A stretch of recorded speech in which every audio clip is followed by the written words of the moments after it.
Tensions continue to run high between Turkey and Russia-backed Syria. The Syrian government forces are intensifying attacks on a Turkey-backed rebel stronghold. The prospect of an all-out war leaves millions of Syrian civilians caught in the crosshairs, while the region stares at a fresh refugee crisis. Here's a detailed report. 2 nights ago, thousands of Syrian refugees were pushing against a fence at the Greek border. The Greek police deployed its anti-riot squad and fired tear gas against the refugees, including women and children, who were all stuck in the no-man's land. So once the land routes were shut, they set sail in dinghies to the Greek islands. But a Syrian boy has died after one of the rubber dinghies capsized. He is the first casualty of a fresh wave of migration. It brings back haunting memories of the Syrian toddler, whose dead body washed up on a Turkish beach in 2015. The refugees can't return to their homes anytime soon. Turkey and Syria are locked in a bitter tit-for-tat conflict in the northeastern Syrian province of Idlib.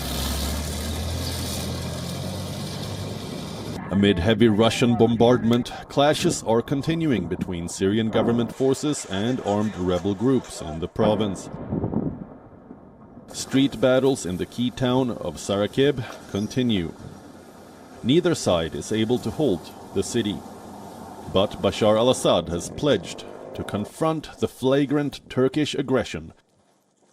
It all began when the forces loyal to the Syrian government attacked the last rebel stronghold in Idlib. Turkey immediately intervened for 2 reasons. Firstly, the Syrian offensive triggered the largest single wave of displacement in the 9-year war. It sent 950,000 Syrian refugees towards the Turkish border. Turkey already hosts 4.1 million refugees, including 3.7 million Syrians. So it said it can't allow any more refugees to enter its borders.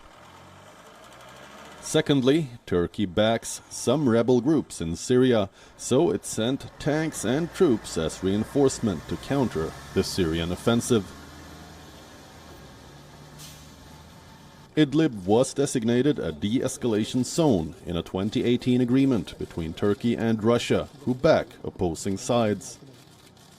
And Ankara has repeatedly demanded that al-Assad's forces withdraw behind a line determined by Turkey.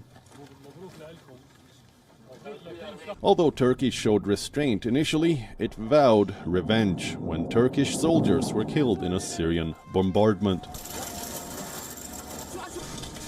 In a recent attack, Turkey lost 34 soldiers to an airstrike, allegedly carried out by Syria. That provoked President Erdogan to threaten Russia and Syria to fall behind the line or face a ruthless offensive. It is just the beginning, Erdogan said. This raises the risk of direct military confrontation between Turkey and Russia. The prospect of an all-out war leaves millions of Syrian civilians trapped in the middle. The movement of migrants to the west could continue if the situation in Idlib deteriorates further. UN Secretary General Antonio Guterres said the risk of even greater escalation grows by the hour, and as always, civilians are paying the gravest price. WION World is One.